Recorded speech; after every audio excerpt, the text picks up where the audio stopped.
Vous écoutez Le Divan Mauve, le podcast. Mon nom est Mélanie Dayavati-Fauché. Mon but est de vous soutenir dans la connexion à votre sagesse intérieure et à la nature qui vous entoure.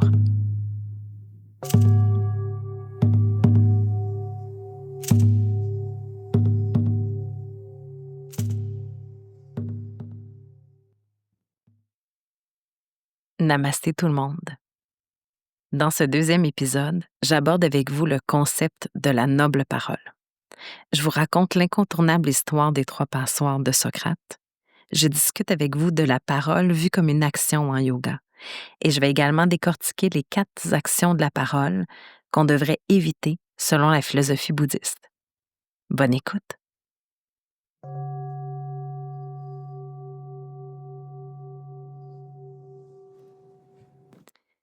Je veux tout d'abord vous dire merci parce que je m'attendais pas à ça. J'ai eu beaucoup de retours sur le premier épisode, puis par mes réseaux sociaux, surtout en message privé. Puis aussi, on avait un événement dans ma famille il y a quelques jours. Puis j'ai des cousins et des cousines qui m'ont dit qu'ils avaient écouté le podcast, donc ça m'a fait particulièrement plaisir. Puis ça m'a donné des visages euh, pour me concentrer, sur lesquels me concentrer quand je parle. J'avais déjà quelques personnes en tête, surtout des clientes qui m'avaient demandé ce podcast-là depuis un moment. Puis, mais là, ça me donne vraiment toute une panoplie de gens différents que j'imagine qui sont avec moi en ce moment. Donc, ça me fait vraiment plaisir de savoir que c'est pas tombé dans le néant, puis qu'il y a des gens qui m'écoutent.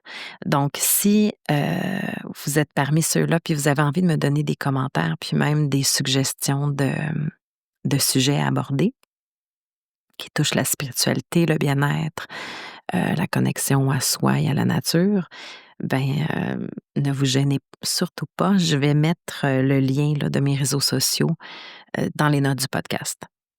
Donc, aujourd'hui, je voulais vous parler de la noble parole. Puis c'est vraiment étrange parce que quand je me suis mis à relire mes notes, tout ça, pour voir comment j'allais aborder ça avec vous, je me suis rendu compte que nulle part dans mes notes, ni de yoga, ni de mes études sur le bouddhisme, ni dans toutes mes recherches de développement personnel depuis toutes les années que j'en fais, je n'ai pas retrouvé nulle part le mot noble parole. Pourtant, j'enseigne ce concept-là, donc je ris de moi-même, là, depuis pas mal longtemps, là, je dirais depuis presque 20 ans.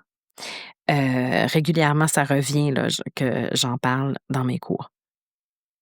Donc, je me suis dit, j'espère que ça ne dérangera pas. Ça fait plusieurs jours que j'essaie d'enregistrer le podcast et ils refont la route devant chez moi. Puis, j'essaie de trouver les moments où ils sont en pause.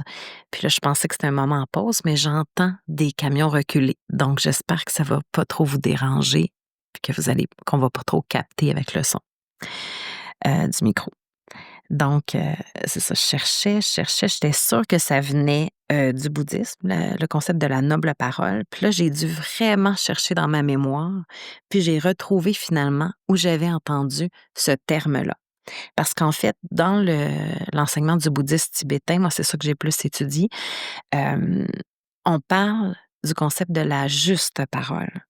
Puis dans le yoga aussi, c'est une parole juste dont on parle et non pas de la noble parole. Donc, j'ai retrouvé d'où ça vient. À l'an 2000, je ne sais pas si vous vous souvenez de, de ce dont on parlait, tu sais, du bug de l'an 2000. Tout le monde avait peur de ça, tout ça. Puis on était plusieurs amis. Plusieurs amis faisaient des soirées vraiment spéciales pour célébrer la venue de l'an 2000. Puis j'avais eu plein de demandes pour aller dans euh, plein de soirées différentes.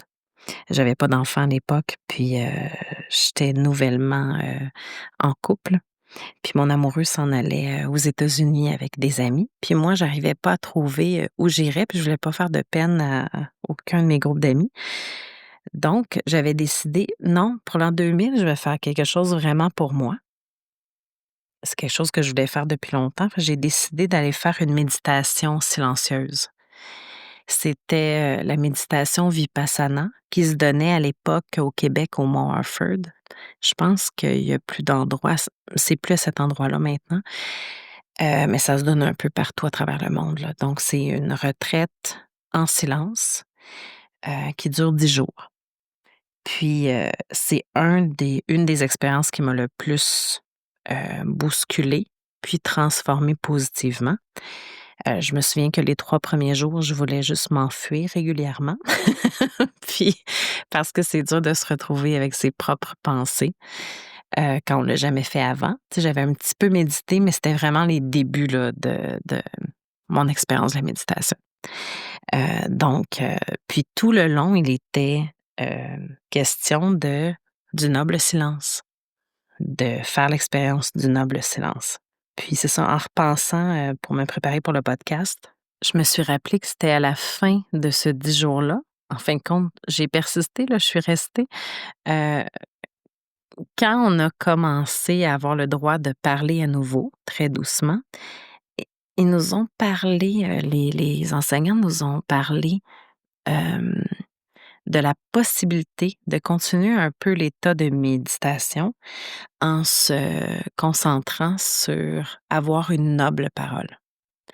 Puis après avoir médité pendant 10 jours en silence, c'était concret pour moi, le concept de la noble parole. Puis je pense que c'est ça que j'ai aimé aussi le terme, puis je pense que je dois l'avoir intégré à d'autres enseignements. Puis après ça, je l'ai nommé comme ça. Dans le fond, c'est le même concept qui est enseigné dans plein, dans plusieurs, visions yogiques. Heu, c'est d'avoir une parole juste. La noble parole, ce serait une parole qui ne blesse pas. Donc, puis quand j'ai voulu enseigner ce concept-là, que j'ai nommé finalement, je me rends compte que c'est moi qui l'ai nommé la noble parole, mais que dans mes enseignements, mes études en yoga, j'avais pas appris sous ce terme-là. Comme je vous dis, c'était la juste parole. Hem, mais quand j'ai commencé à l'enseigner dans mes cours, c'était juste pour aider les gens à avoir une parole plus consciente, mais je cherchais comment j'allais l'enseigner. Une façon simplifiée pour comprendre, comment faire, comment observer notre parole, comment avoir plus conscience quand on parle de l'impact de nos paroles. Puis, naturellement, je me suis rappelée d'une histoire sur laquelle j'étais tombée quand j'étais, jeune adolescente. C'est que j'avais la chance, je sais que c'est pas tout le monde qui a cette chance-là, mais d'avoir des parents et des grands-parents. Du côté maternel, mes grands-parents aussi lisaient beaucoup. Donc, il y avait toutes sortes de livres qui traînaient partout à la maison.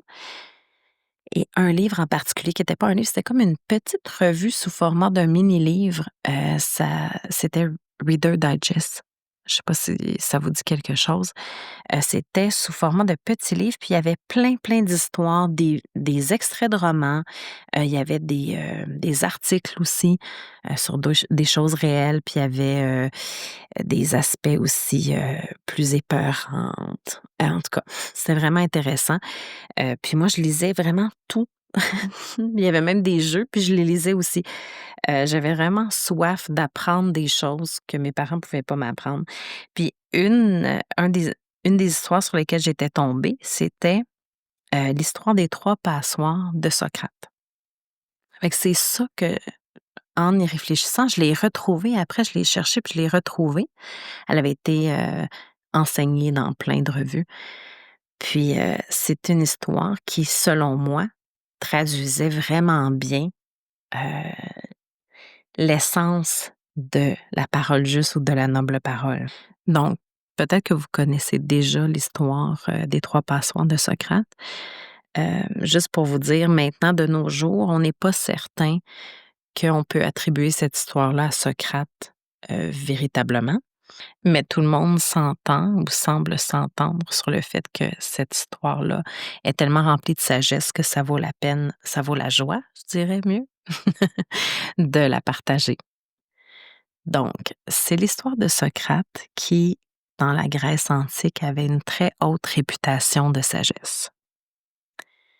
Un de ses étudiants vient un jour le trouver pour lui dire: Sais-tu ce que je viens d'apprendre sur ton ami? Un instant, répondit Socrate. Avant que tu me racontes tout cela, j'aimerais te faire passer un test rapide. Ce que tu as à me dire, l'as-tu fait passer par les 3 passoires? L'étudiant répond les 3 passoires, que veux-tu dire? Avant de raconter toutes sortes de choses sur les autres, reprit Socrate, il est bon de prendre le temps de filtrer ce qu'on aimerait dire. C'est ce que j'appelle le test des 3 passoires. La première passoire est celle de la vérité. As-tu vérifié que ce que tu veux me raconter est vrai? Non, pas vraiment. Je n'ai pas vu la chose moi-même, je l'ai seulement entendu dire. Très bien. Tu ne sais donc pas si c'est la vérité. Voyons maintenant, essayons de filtrer autrement en utilisant une deuxième passoire, celle de la bonté. Ce que tu veux m'apprendre sur mon ami, est-ce quelque chose de bien, de gentil? Ah non, au contraire. Donc, continue Socrate, tu veux me raconter de mauvaises choses sur lui et tu n'es pas sûr qu'elles soient vraies. Ce n'est pas très prometteur. Mais tu peux encore passer le test car il reste une passoire, celle de l'utilité. Est-il utile que tu m'apprennes ce que mon ami aurait fait? Utile? Non, pas vraiment. Je ne crois pas que ce soit très utile. Alors, conclut Socrate, si ce que tu as à me raconter n'est ni vrai, ni bien, ni utile, pourquoi vouloir me le dire? Donc, vous comprenez sûrement pourquoi j'adore cette histoire. C'est parce qu'elle nous fait nous rendre compte à quel point on parle souvent sans réfléchir. Puis, c'est une façon aussi simple d'expliquer le concept de la juste parole que je vais vous décortiquer dans quelques instants. Puis aussi, c'est une histoire que moi j'utilise comme euh, un exercice mental. Donc, pour réussir à être plus consciente des paroles que j'utilise, parfois je me donne ce défi-là, comme par exemple, dans cet événement-là, je vais vraiment, pendant 3 heures, travailler sur être certaine que chacune de mes paroles qui sort de ma bouche a passé par les 3 passoires avant de sortir. Donc, je m'amuse un petit peu avec ça, je me fais des défis, puis je l'ai proposé souvent à mes étudiants. Souvent dans la période juste avant les fêtes, parce que je trouve ça fascinant quand on revoit des gens depuis longtemps, tout ce qu'on peut entendre quand on se met à observer la parole, notre parole et la parole des autres, qui est pas utile, mettons, passons par la passoire de l'utilité. Déjà, juste cette passoire-là, c'est vraiment fascinant dans une soirée où ça fait longtemps qu'on n'a pas vu les gens. Donc, je racontais ça, je donnais ça comme exemple dans un de mes cours à un moment donné. Puis j'ai une étudiante qui m'a dit: «Ben là, si on utilise, les 3 passoires dans une soirée, là, en famille, on risque de pas parler du tout».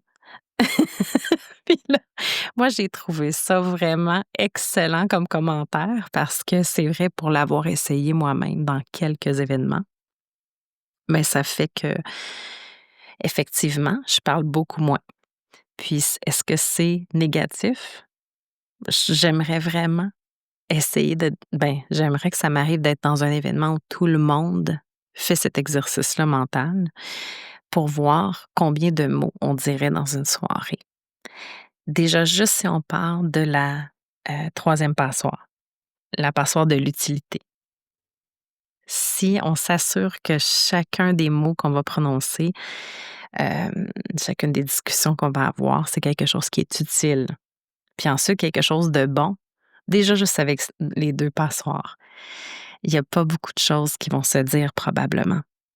Puis c'est intéressant parce que moi, du point de vue du shiatsu, là, de ma pratique du shiatsu, le shiatsu qui est basé sur la médecine traditionnelle chinoise, on voit que la voix, la parole, que j'utilise en ce moment pour discuter avec vous, heu, c'est l'énergie du cœur qu'on utilise par la parole. Donc ça peut être très épuisant pour le cœur de surutiliser la parole, surtout quand c'est pas pour une bonne raison. Donc je trouve ça intéressant vraiment de réfléchir à ça, puis de le tester. C'est sûr que probablement que personne n'est capable de faire ça 24 heures sur 24, mais je trouve ça vraiment un bel exercice. Hem, de méditation rationnelle. C'est un autre concept là, dont j'aimerais vous parler, c'est-à-dire qu'on n'est pas obligé de s'asseoir en méditation. Pour méditer, on n'est pas obligé de s'asseoir en lotus, les yeux fermés, faire la visualisation. On peut tout simplement se concentrer sur un concept spirituel ou un concept philosophique. Puis ça, c'en est un que moi je trouve vraiment intéressant. Donc, je voudrais revenir avec vous sur le concept justement que moi j'ai appelé la noble parole, inspiré par ma retraite de Vipassana. Hem, dans le yoga, on parle plus de la parole juste. Dans la vision du yoga, tu sais, souvent on voit ça plus comme, des postures, de la méditation, de la respiration, mais il y a tout l'aspect philosophique qui, moi, m'interpelle vraiment beaucoup depuis, que j'ai commencé à faire du yoga. Hem, dans la dans l'aspect philosophique, il y a, l'arbre du yoga qu'on appelle les 8 branches, l'ashtanga. Ben, la première branche, c'est les yamas qui pourraient être traduits comme, des abstentions, là. On retrouve ça dans toutes les philosophies puis dans toutes les religions aussi. Il y a toujours, comme un guide pour nous dire comment on devrait agir et tout ça. Ben, dans la première branche, les yamas, je vais juste m'attarder sur les 2 premiers qui sont vraiment super importants pour moi puis qui m'ont guidée dans plein d'aspects de ma vie. Il y a d'abord le concept de la non-violence. Ahimsa. Probablement que je le prononce pas correctement parce que je ne parle pas couramment cette langue du sanskrit, parce que c'est comme une langue morte comme le latin. Bon, je devrais pas dire morte parce qu'elle est encore utilisée, on l'utilise en yoga. Donc j'efface ça. Disons une langue très ancienne. Donc la non-violence, ahimsa, moi j'aime bien la traduire par compassion à la place de non-violence. Ben ça fait partie de la parole juste. Si on observe la première abstention qui est de ne pas être violent, ou plutôt d'être dans la compassion envers soi et envers les autres, mais on ne va pas poser de gestes violents, mais aussi on ne va pas euh, avoir des paroles violentes. En tout cas, on aspire à ça. Parce que je peux vous dire que ça m'est arrivé d'avoir des paroles violentes. Ça nous arrive tous. Euh, donc, c'est un but à atteindre, d'en être conscient, puis d'essayer de ne pas avoir de paroles violentes. Puis, j'en viens dans cet aspect-là à vous parler de la vision aussi dans le yoga, que moi j'ai appris à considérer la parole comme étant une action. Parce que dans le yoga, on dit, bon, première chose à respecter, c'est la non-violence physique, mais la non-violence verbale aussi. Puis, la parole peut être vue vraiment comme une action. Je sais que la parole peut être plus subtile, mais je suis sûre que ça vous est déjà arrivé, comme on reçoit un coup de poing en pleine face, recevoir une parole brusque ou blessante, ça fait un effet vraiment intense. On peut même le ressentir physiquement au niveau du cœur. Puis maintenant, dans la psychologie puis la science, on voit que ça affecte vraiment des paroles très blessantes. Ça peut affecter au niveau du système nerveux, même ça peut faire des traumas au niveau du cerveau. Donc, juste le fait de méditer là-dessus, rationnellement, de penser que nos paroles ont un impact réel dans le monde extérieur. Parfois, dire à quelqu'un, j'ai aimé ça que tu m'aides, tu as été bon là-dedans, mettons à un enfant, si ses parents lui disent jamais ça, puis nous, en tant qu'adultes, on lui donne une qualité à voix haute, on vient de faire une action. Même si elle n'est pas physique, on vient de faire une action qui peut engendrer beaucoup de choses positives dans la vie de cet enfant-là. On ne sait jamais à quel point on peut influencer les autres. Même chose au niveau de la parole blessante. Si je dis, parce que je ne suis pas consciente en ce moment, je suis pas bien, je ne suis pas groundée, je parle pour rien dire, puis je dis quelque chose sans me rendre compte qu'il va blesser l'autre, ou pire, si je dis quelque chose avec une intention de blesser l'autre, ça peut avoir un impact vraiment énorme à long terme. Puis on ne peut pas arriver à calculer, à savoir d'avance quel impact ça va avoir nos paroles. Donc l'idée, ce serait, si on revient à la première passoire qui est la passoire de la bonté selon Socrate, bien, ce serait de rester conscient de chacune des paroles. Est-ce que ma parole est bonne? Est-ce que ce que je vais dire passe dans la première passoire? Puis si c'est le cas, ben on peut se dire que c'est un pas de plus vers un monde bienveillant.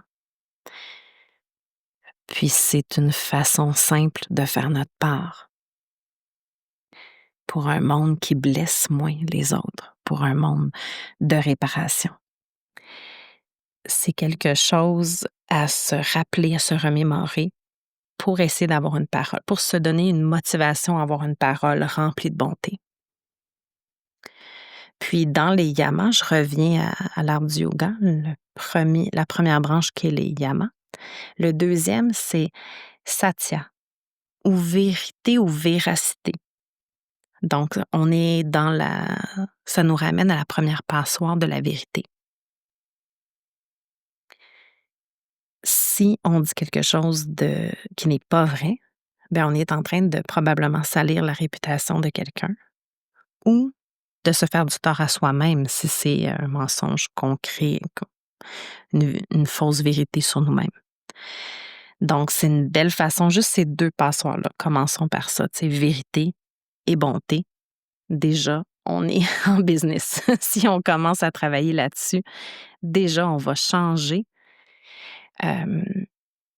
notre action sur les autres dans le monde extérieur. Puis, on a un impact sur nous-mêmes aussi.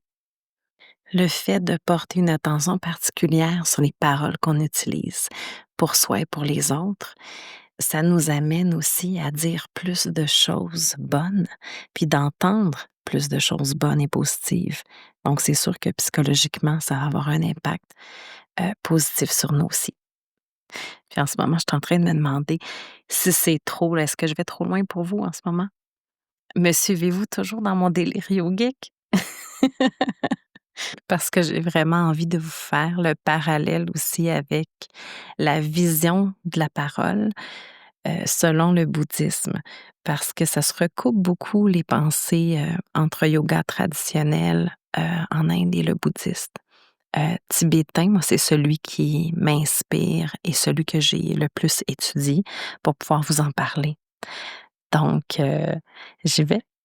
Bon, c'est que dans le bouddhisme tibétain, on suggère fortement d'abandonner, c'est comme ça qu'on dit ça, d'abandonner 10 sortes d'actions négatives. Ce qui m'a intéressé là-dedans, comparativement au yoga, c'est que 4 des actions négatives ont un lien avec la parole. On appelle ça les 4 actions négatives de la parole. OK? On est toujours dans l'idée, c'est ce qu'on pourrait appeler dans le bouddhisme aussi la juste parole. Mais ce que j'aime dans le bouddhisme, c'est que c'est souvent très bien décortiqué. Ça nous fait réfléchir et méditer sur notre esprit, sur notre mental d'une façon différente. Donc, vous allez entendre peut-être tourner mes pages. Ce dont je vous parle, ça vient de La Voix de la lumière. C'est un livre c'est une introduction au bouddhisme que je m'étais fait donner par mon merveilleux mari. Il y a très longtemps, j'ai pas la date, mais je pense que c'est il y a 22 ans environ. Donc, la première des actions négatives de la parole est le mensonge. Donc ça, je trouve ça intéressant parce que c'est la même chose que dans les 3 passoires. C'est d'abord la vérité. Donc là, on y va par la négative dans le bouddhisme, mais puis dans l'arbre de yoga, c'est la deuxième abstention, c'est heu, s'abstenir de faire des mensonges, donc rester dans la véracité, dans la vérité. Donc j'ai pas besoin de bien vous décrire qu'est-ce que c'est que la vérité ou éviter le mensonge. C'est dans le fond, c'est rester intègre par rapport aux autres et par rapport à nous-mêmes. Donc, c'est sûr que ça va nous aider à vivre une meilleure vie si on suit ce principe-là.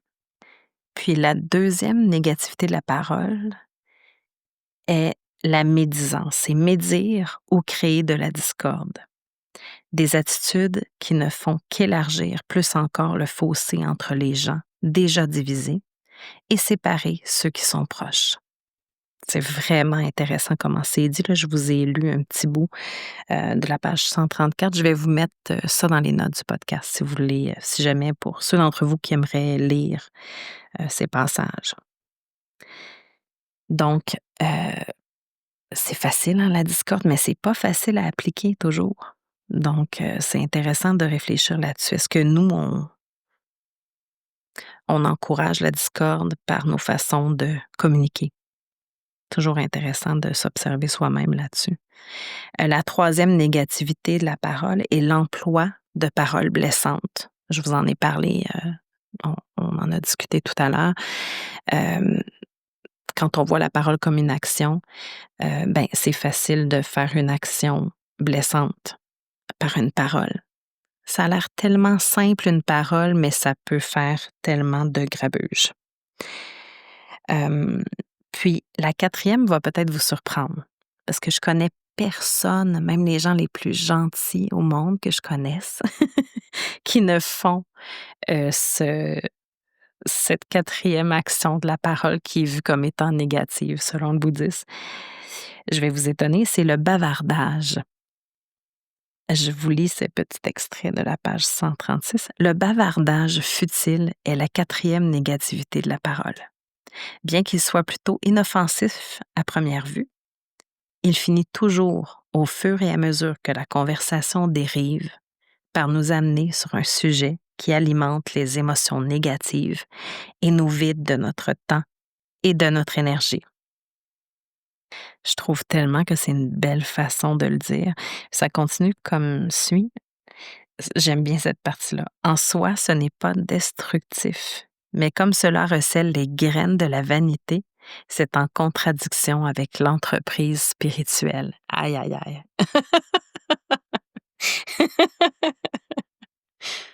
J'espère tellement que vous avez apprécié ce moment de réflexion sur la noble parole, puis que ça vous donne des pistes de méditation consciente. Puis si vous avez aimé, merci d'aller mettre 5 étoiles sur Spotify et surtout de partager ce podcast, Le Divan Mauve, avec vos amis, vos proches, dans vos réseaux. Merci de votre belle présence. À très bientôt. Om Shanti.